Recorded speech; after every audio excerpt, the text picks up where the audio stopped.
Hello everyone. आज हम करेंगे mathematics class 11th exercise 1.1 complete. ठीक है, तो चैप्टर है हमारा सेट के बारे में। सेट क्या होता है? सेट होता है कलेक्शन ऑफ आइटम। जैसे for example pack of cards हो गया, क्राउड ऑफ पीपल हो गया, एक क्रिकेट टीम हो गया, ये सारे क्या है? ये सारे सेट है। बिल्कुल ऐसे ही हम सेट मैथमेटिक्स में पढ़ते हैं। तो मैथ में कलेक्शन ऑफ किसका होगा? कलेक्शन ऑफ नंबर्स का होगा। कौन कौन से नंबर? नेचुरल नंबर का हो गया, पॉइंट्स का हो गया, प्राइम नंबर का हो गया, या फिर अल्फाबेट का हो गया। कोई भी सेट ऑफ जैसे कलेक्शन ऑफ वोवल्स का हो गया तो वो भी एक सेट है। कलेक्शन ऑफ कॉन्सोनेंट है वो भी एक सेट है। तो यहाँ पे सेट क्या होता है? कलेक्शन ऑफ आइटम्स ही होता है। और हम मैथमेटिक्स में नंबर के बारे में पढ़ते हैं, कलेक्शन ऑफ नंबर के बारे में पढ़ते हैं। तो हम स्टडी अच्छे से करेंगे नंबर्स के बारे में कि सेट होता क्या है। नंबर में देखो, जैसे फॉर एग्जांपल देते हैं। अब हमें कैसे पता चलेगा कि कोई set collection of item set है या नहीं है? अगर मैं किसी से पूछूंगी कि अपने नेम में, आपके नेम में जितने भी अल्फाबेट यूज हुए हैं वो सेट की फॉर्म में लिख दो। फॉर एग्जाम्पल मेरे नेम के अलग सेट होंगे, ठीक है, और किसी और पर्सन का अलग नेम है तो उसमें अलग अल्फाबेट यूज हुए होंगे, तो वो सेट के फॉर्म में लिखेगा तो मेरे लिए अलग आंसर होगा। किसी और पर्सन का अलग नेम है तो वहां पे अलग अल्फाबेट यूज हुए होंगे। एक मैं बोलती हूँ दोनों पर्सन को कि कलेक्शन ऑफ वोवल्स लिखो, तो दोनों में वोवल सेम ही लिखा जाएगा। वोवल्स आंसर दोनों का सेम होगा। वहां पे जहाँ पे वोवल्स का है कलेक्शन ऑफ, कलेक्शन क्या है? वोवल्स का है, वहां पे तो वो सेट है एक। अगर मैं बोलूं कि नेम का सेट बनाओ अपने अल्फाबेट का, तो वहां पे पर्सन टू पर्सन जैसे नेम अलग होता जाएगा वैसे ही सेट के अंदर के जो अल्फाबेट है वो अलग होते जाएंगे। तो उनको हम सेट नहीं बोलेंगे। सेट किनको नहीं बोलेंगे? जो पर्सन टू पर्सन अगर वेरी हो रहा है आंसर तो वहां पे उनको सेट नहीं बोला जाता। अगर पर्सन टू पर्सन वेरी नहीं हो रहा है, सेम आंसर दे रहे हैं सारे, तो वहां पे उसको सेट बोला जाता है। क्वेश्चन नंबर फर्स्ट स्टार्ट कर रहे हैं हम।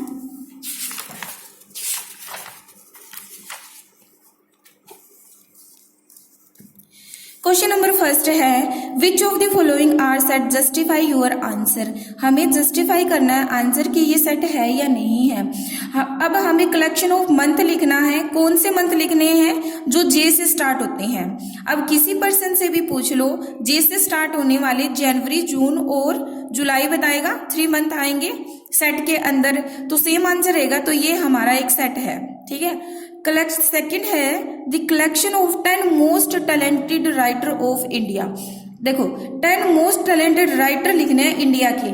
तो अगर मैं किसी पर्सन से पूछूंगी तो वो अगर 10 राइटर बता दिए उसने जो मोस्ट टैलेंटेड है उसके अकॉर्डिंग, और किसी दूसरे पर्सन से या दूसरे स्टूडेंट से पूछा जाएगा तो वो पता नहीं कौन से राइटर्स को टैलेंटेड मानता होएगा, तो उसके लिए 10 अलग ही होंगे। ऐसे अगर हम किसी से पूछेंगे तो जरूरी तो नहीं है सेम ही 10 आएंगे, क्योंकि अलग अलग पर्सन की अलग अलग चॉइस होती है, तो वो अलग अलग ही राइटर को टैलेंटेड मानेगा। तो यहाँ पे क्या हो रहा है? Person to person answer change हो रहा है, तो सेकंड में ये सेट नहीं है। थर्ड है a team of 11 best cricket batsman of the world. ये भी सेम ही है। जैसे 10 टैलेंटेड राइटर के नेम अलग हो सकते हैं पर्सन टू पर्सन, वैसे ही बेस्ट क्रिकेट बैट्समैन भी अलग हो सकते हैं पर्सन टू पर्सन। अलग अलग चॉइसेस है सबकी, सब अलग अलग लिखेंगे। फोर्थ है the collection of all boys in your class. अब बोला गया इन योर क्लास, आपकी क्लास में, यानी सेम क्लास है तो सेम क्लास में किसी भी स्टूडेंट से पूछेंगे तो वो नंबर ऑफ जो स्टूडेंट है वो सेम रहेगा, ठीक है। तो यहाँ पे पर्सन टू स्टूडेंट वेरी नहीं करेगा, तो ये सेट है। फिफ्थ है the collection of all natural number less then 100 से लेस देन लिखने नेचुरल नंबर, सारे एक जैसे ही आंसर देंगे, ठीक है। तो ये भी सेट है हमारा। नेक्स्ट है the collection of novels written by the writer Munshi Premchand. Munshi Premchand ने जो नॉवेल्स लिखी थी वो लिखनी है। तो देखो जितने मुंशी प्रेमचंद ने गिनी चुनी लिखी है नॉवेल्स, ठीक है। अगर मैं लिखूंगी सारी नॉवेल्स तो वहां पे क्या होगी? सेम ही होगी। अगर अदर पर्सन या स्टूडेंट से पूछूंगी तब भी लिस्ट ऑफ नॉवेल्स सेम ही होगी, तो वो सेम ही। अगर फॉर एग्जांपल कि 30 नॉवेल्स लिखी है किसी ने, इसने मुंशी प्रेमचंद ने 30 नॉवेल्स लिखी है, तो स्टूडेंट से अगर पूछा जाएगा तो वो 30 का नेम लिखेगा। कोई और स्टूडेंट से पूछेंगे तो वो भी 30 के ही लिस्ट देगा हमें। तो यहाँ पे ये क्या है? एक सेट है। नेक्स्ट है the collection of all even integer. All even integer भी सबको पता है, सेम आंसर होगा सबका, तो ये भी सेट है। नेक्स्ट है the collection of question in this chapter. इस चैप्टर के अंदर कितने क्वेश्चन हैं। अब हमें ये इंफॉर्मेशन देनी होगी कि इस चैप्टर के अंदर किस जो स्टूडेंट है जिससे हम क्वेश्चन कर रहे हैं वो सेम क्लास का होना चाहिए। अब इस सेम क्लास का होना चाहिए और इस चैप्टर के अंदर देखो, अगर किसी से भी पूछा जाएगा कि इस चैप्टर के अंदर क्वेश्चन कितने हैं, अगर 8th का भी स्टूडेंट है, 9th का भी स्टूडेंट है, तो वो गिन के उतने ही बताएगा यहाँ पे, ठीक है। तो नंबर ऑफ क्वेश्चन इसमें कांस्टेंट रहेंगे, पर्सन टू पर्सन वेरी तो नहीं करेंगे। 10th क्लास के बच्चे से पूछ लो, चाहे 11th क्लास के बच्चे से पूछ लो कि 11th क्लास की बुक है तो उसमें फर्स्ट चैप्टर में कितने क्वेश्चन है, तो वो क्वेश्चन सेम रहेगा। तो ये भी क्या है, एक सेट है। आगे है a collection of most dangerous animals of the world. Most dangerous animals मेरे लिए अलग होंगे, आपके लिए अलग होंगे, तो ये सेट नहीं है। नेक्स्ट है लेट ए सेट दिया गया है। ए सेट को हम ऐसे लिखते हैं, ये कौन सी फॉर्म होती है, रोस्टर फॉर्म होती है जब ऐसी फॉर्म में हम लिखते हैं कलेक्शन को, तो ये रोस्टर फॉर्म है। लेट ए दिया गया है, सेट के अंदर कितने एलिमेंट है, 1 2 3 6 एलिमेंट है। इंसर्ट द अप्रोप्रिएट सिंबल, हमें सिंबल लगाना है। ये सिंबल होता है बिलोंग का, ये नोट बिलोंग का, ठीक है। ये बिलोंग करता है मतलब ये नोट बिलोंग नहीं करता। इन दी ब्लैंक के अंदर हमें स्पेस के अंदर दिखाना है, ठीक है। तो यहाँ पे देखो, अगर ये 5 है, फर्स्ट 5 है, इसमें देखो फर्स्ट इसका जो पार्ट दिया है, एलिमेंट दिया है 5, ये बिलोंग करेगा सेट को या नहीं करेगा। तो इसमें देखो, इसमें 5 आ रहा है यहाँ पे सेट के अंदर, तो हम कौन सा निशान लगाएंगे, ये बिलोंग टू का, ठीक है। तो ये यहाँ पे बिलोंग टू का निशान लग जाएगा। अगर 8 की बात करें तो यहाँ पे देखो इसमें 8 है ही नहीं, तो यहाँ पे नोट बिलोंग टू का निशान लग जाएगा, ठीक है। 0 है इसमें नहीं है, तो यहाँ पे नोट बिलोंग टू का निशान आएगा। यहाँ पे 4 है इसमें, तो बिलोंग्स टू लग जाएगा। यहाँ पे 2 है इसमें, यहाँ पे बिलोंग टू लग जाएगा। 10 नहीं है तो नोट बिलोंग टू, ठीक है। नेक्स्ट क्वेश्चन है third question, 3rd 4th 5th ये इंपॉर्टेंट क्वेश्चन है। Third question, write the following sets in roster form. Roster form में लिखना है हमने सेट को। ये कौन सी फॉर्म दी होती है, ये सेट बिल्डर फॉर्म है और इसको रोस्टर फॉर्म में लिखना है। मीन्स रोस्टर फॉर्म कौन सी थी, ये वाली, इसमें लिखना है अब हमने इसको। तो देखो कैसे होगा ये क्वेश्चन।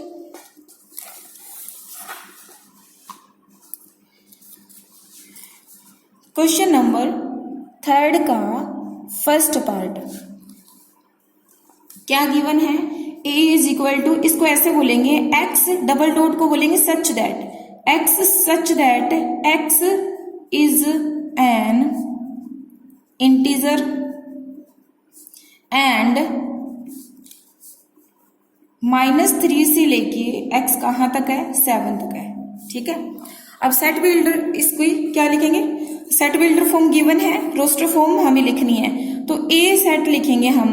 देखो यहाँ पे जो ये वाला निशान दिया ना लेस देन का, ये अगर इसके नीचे इक्वल टू का भी साथ दिया होता ना तो ये आंसर हमारा बदल जाता रोस्टर फॉर्म में। वो मैं बताऊंगी कैसे बदल जाता है। जैसे यहाँ पे देखो -3 दिया है, तो हमें -3 से x है वो -3 नहीं लेना, अगर अकेला ये वाला निशान है, ठीक है। तो क्या लेना है हमने, -2 -1 0 1 2 3 4 5 और 6, यहाँ पे 7 नहीं लेना क्योंकि ये वाला निशान है, ठीक है। इस वाले निशान में हमें नहीं लेनी है, तो ये वाली वैल्यूज इनके बीच वाली वैल्यू लेनी होती है। दूसरा है, अगर ये होता -3 और लेस देन इक्वल टू का साइन साथ में होता तो क्या करते, तब हमारा आंसर चेंज हो जाता। तब ये क्या बनता सेट, -3 हमें लेना होता, -3 से लेके -2 -1 0 और 6 तक आगे 7 भी उसके अंदर इंक्लूड करना होता हमें, ठीक है। अगर ये ऐसे होता क्वेश्चन, -3 एक तरफ तो इक्वल टू का निशान है, एक तरफ नहीं है, तो हमें एक तरफ ही लेना होता है। जैसे -3 यहाँ पे ले लिया, दूसरी तरफ 7 को नहीं लेना होगा और यहाँ पे 6 तक लेने होंगे, ठीक है। तो इसका मतलब आपको अच्छे से समझ आ गया होगा कि कब लेना है हमने ये वाली वैल्यूज और कब नहीं लेनी, ठीक है। सेकेंड पार्ट है B set b is equal to x such that x is a natural number less than 6। Less than 6 है नेचुरल नंबर। देखो सॉल्यूशन क्या आएगा, सेकंड का, थर्ड का सेकंड पार्ट है, तो इसमें बी सेट दिया है और नेचुरल नंबर दिया है जो कि लेस देन 6 हो, तो सेट में कितने आएंगे 1 2 3 4 5। लेस देन 6 है तो 6 नहीं लेंगे, लेस देन है तो 5 तक आ जाएंगे इसमें हमारे नेचुरल नंबर। थर्ड पार्ट है सी सेट दिया है हमने, solution of third part. C set दिया है हमें x such that x is a 2 digit natural number है such that the sum of its digit is 8। Digit का जो सम है ना वो 8 आना चाहिए और 2 डिजिट नंबर लिखनी है सेट के अंदर। तो सी में देखो कौन से आएंगे, जैसे 8 और 0 2 डिजिट नंबर है, इनका सम करेंगे तो कितना आएगा 8 आएगा। सेकंड 7 और 1 का 71 2 डिजिट नंबर है, इनका प्लस करेंगे, इनका एडिशन करेंगे तो 8 आएगा। नेक्स्ट है 6 और 2 इनका प्लस करेंगे तो क्या आएगा 8 आएगा। उससे नेक्स्ट 5 और 3 2 डिजिट नंबर है, एडिशन करेंगे तो क्या आएगा 8 आएगा, ये भी सेटिस्फाई कर रहा है इसको। और उससे नेक्स्ट 4 आ जाएगा, फिर हमारे पास 3 5 आ जाएगा, उसके बाद देखो 2 6 आ जाएगा और उसके बाद 1 7 आ जाएगा। अब यहाँ पे हम 8 नहीं ले सकते, क्योंकि 08 क्यों नहीं ले सकते, क्योंकि 1 डिजिट नंबर है ये, एक्चुअली में 8 लिखा जाता है इसको, ना कि 2 डिजिट लिखा जाता है। तो हम इतने ही आएंगे इसके अंदर 2 डिजिट नंबर। नेक्स्ट है फोर्थ पार्ट। फोर्थ पार्ट के अंदर देखो क्या दिया गया है, d is equal to x such that x is a prime number which is divisor of 60।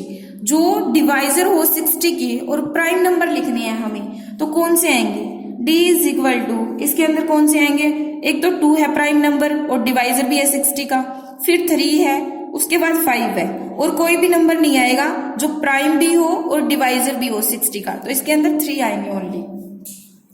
Next है fifth part, a is equal to the set of our letter in the word. In the word देखो ये दिया गया question दिया गया है हमें, fifth part है, इसके अंदर स्पेलिंग दी ट्रिग्नोमेट्री की स्पेलिंग दी गई है, अल्फाबेट दिए गए हैं इसके अंदर।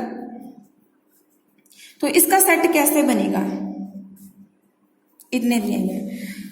सेट है हमारा ई, सेट में देखो क्या लिखेंगे हम, कोई भी अल्फाबेट है ना वो रिपीट नहीं होना चाहिए, 2 बार नहीं आना चाहिए। इसके अंदर देखो टी की अगर हम टी लिख दिया फर्स्ट, जैसे मैंने एलिमेंट, तो टी यहाँ पे भी आ रहा है तो हम दोबारा नहीं लिखेंगे, एक बार आ गया सेट के अंदर एक ही बार लिखा जाता है। उसके बाद देखो आर को लिख दिया मैंने, आर भी 2 बार है तो एक ही बार लिखेंगे। उसके बाद आई, फिर जी, फिर ओ 2 बार है, इसको एक ही बार लिखेंगे हम। उसके बाद एन है, ओ नहीं लिखेंगे, एम लिखेंगे, ई लिखेंगे, उसके बाद टी नहीं लिखेंगे, आ चुका है, आर आ चुका है, और वाई लिखेंगे। रिपीट नहीं करना हमने सेट के अंदर नंबर को, अल्फाबेट को, ठीक है। इसके अंदर रिपीट हो रही है, पर जब हम सेट के फॉर्म में लिखेंगे तो आर 2 टाइम्स आ रहा है तो 2 टाइम्स नहीं लिखना, 1 ही टाइम लिखना है सेट के अंदर हमें। सिक्स्थ पार्ट है क्वेश्चन नंबर 3 का, sixth part, f is equal to क्या दे रहा है, the set of our letter in the word better. Better के अंदर वर्ड देखो डबल टी है, डबल ई है, तो इसके अंदर भी वैसे ही करना है हमने, बी लिखना है, ई 2 टाइम्स आ रहा है बेटर के अंदर, पर एक ही टाइम लिखना है हमने सेट के अंदर। यहाँ पे आ जाएगा टी हमारा, और यहाँ पे ई दोबारा से रिपीट नहीं होगा, फिर आ जाएगा आर हमारा, ठीक है। क्वेश्चन नंबर 4 स्टार्ट कर रही हैं। क्वेश्चन नंबर 4 में दिया गया है, right the following set in the set builder form. ये देखो question, write the following sets in the set builder form. Set builder form में लिखना है, इस बार रोस्टर फॉर्म दी गई है, हमें क्या बनाना है, ये बनाना है, ऐसी फॉर्म बनानी है, वापस से वर्ड्स में लिखना है इसको, ठीक है। ये क्या होती है, सेट बिल्डर फॉर्म होती है, और ये रोस्टर फॉर्म होती है। तो यहाँ पे रोस्टर फॉर्म दी गई है, हमें कौन सी बनानी है, सेट बिल्डर फॉर्म बनानी है। तो हम स्टार्ट कर रहे हैं क्वेश्चन नंबर 4 का फर्स्ट पार्ट।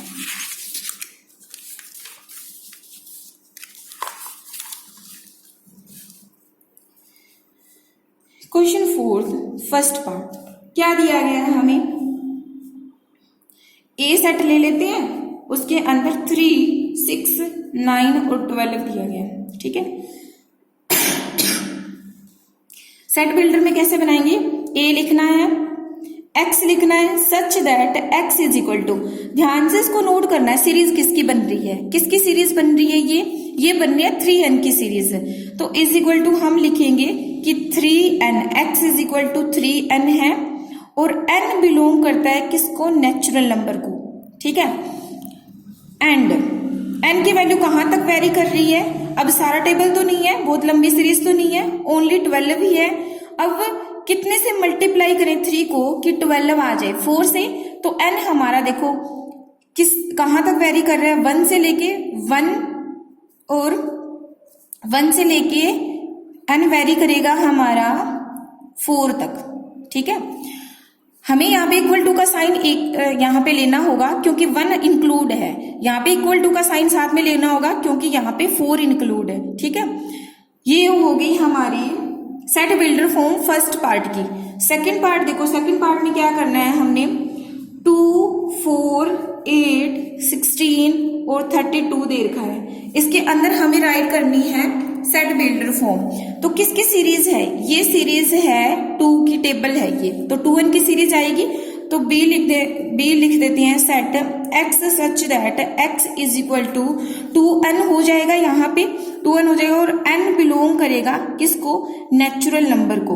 और n देखो कहां तक वेरी करेगा, ये 2 को 2 1 जा 2, 2 2 जा 4, 2 3 जा 6, सॉरी ये 2n की सीरीज नहीं है, ये किसकी सीरीज है, देखो यहाँ पे 6 नहीं आ रहा, 2 की टेबल नहीं है, ये 8 आ रहा है, मीन्स अगर 2 की पावर हम 1 करते हैं तो 2 मिलेगा, 2 की पावर 2 करते हैं तो 4 मिलेगा, 2 की पावर 3 करते हैं तो 8 मिलेगा, आगे 2 की पावर 4 करते हैं तो 16 मिलेगा, 2 की पावर 5 करते हैं तो क्या मिलेगा, 32 मिलेगा।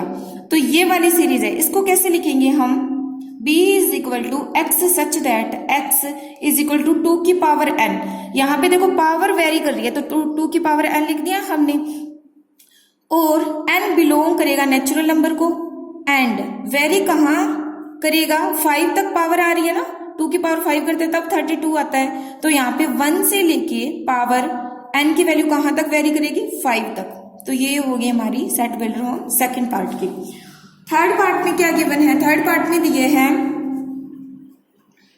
थर्ड पार्ट क्वेश्चन नंबर 4, 5, 25, 125 और 625 गिवन है।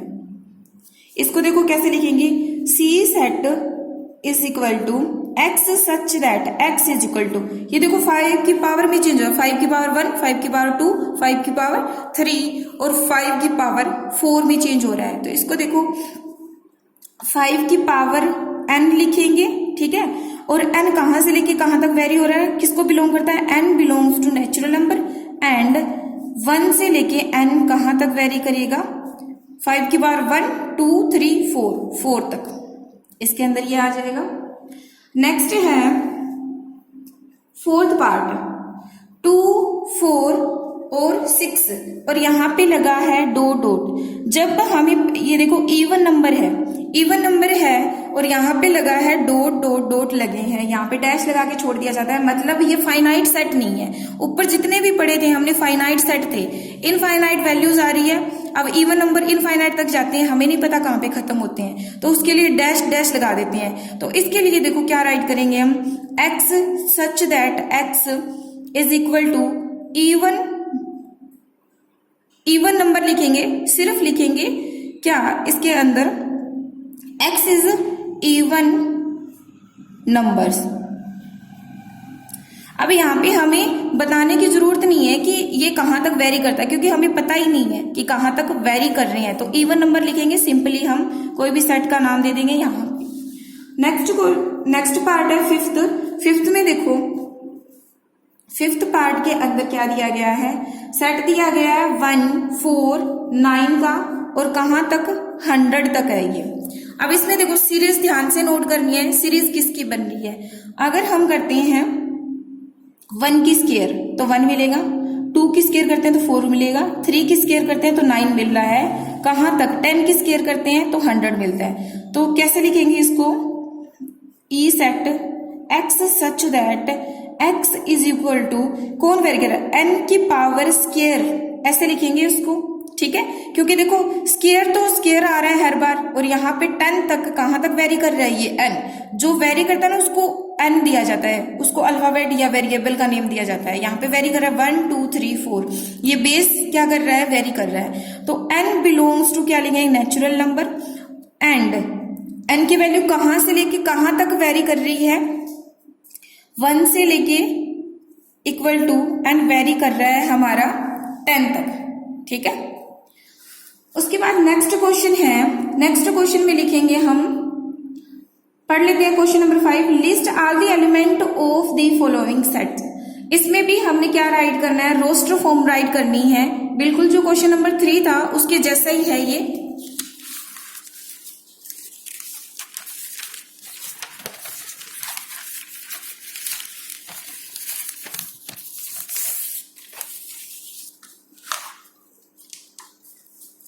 देखो क्या दिया गया है हमें, list all the elements of the following set. Set की हमने क्या लिखना है, एलिमेंट्स लिखने हैं सेट के। इसमें देखो क्या दिया गया है, कौन सी फॉर्म राइट करनी होगी, ये कौन सी गिवन है, अब हमें पता होना चाहिए कि ये कौन सी गिवन है, ये कौन सी सेट बिल्डर फॉर्म गिवन है, रोस्टर फॉर्म में लिखना है, इसने बोला नहीं है, पर ये गिवन है तो ऑब्वियसली बात है कि हम कौन सी फॉर्म लिखेंगे, सेट बिल्डर फॉर्म गिवन है तो रोस्टर फॉर्म ही लिखेंगे। तो यहाँ पे फर्स्ट पार्ट के अंदर देखो, x such that x is an odd natural number, odd natural number है, तो ओड नेचुरल नंबर में देखो कैसे लिखेंगे।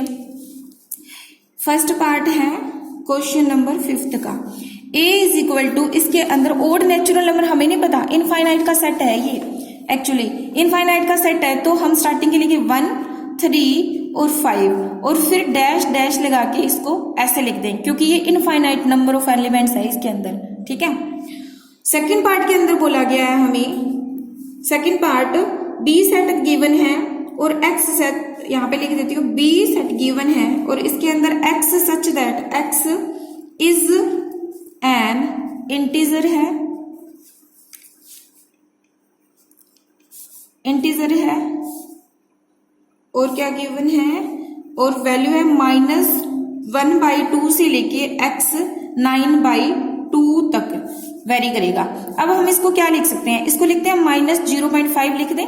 ठीक है, x इसको लिख देते हैं 4.5 लिख देते हैं, एक ही बात है। अगर 9/2 को 4.5 लिख देते हैं तो अब देखो सेट के अंदर बी सेट लिखेंगे ना, अगर ये वाला निशान आता है तो ये वाली वैल्यू नहीं लेते, इसे उधर वाले, और 4.5 है वहां भी ये वाला निशान है, यानी ये वाली वैल्यू नहीं लेनी हमने सेट के अंदर। तो 0.5 के बाद 1 ले लिया मैंने, 1 2 और 3 और 4 तक। 4.5 है, 4.5 नहीं लेनी, 4 तो ले सकते हैं हम, 4 तो छोटा होता है इससे, तो इसका आंसर यही हो जाएगा। थर्ड पार्ट देखो, थर्ड पार्ट में क्या करना है,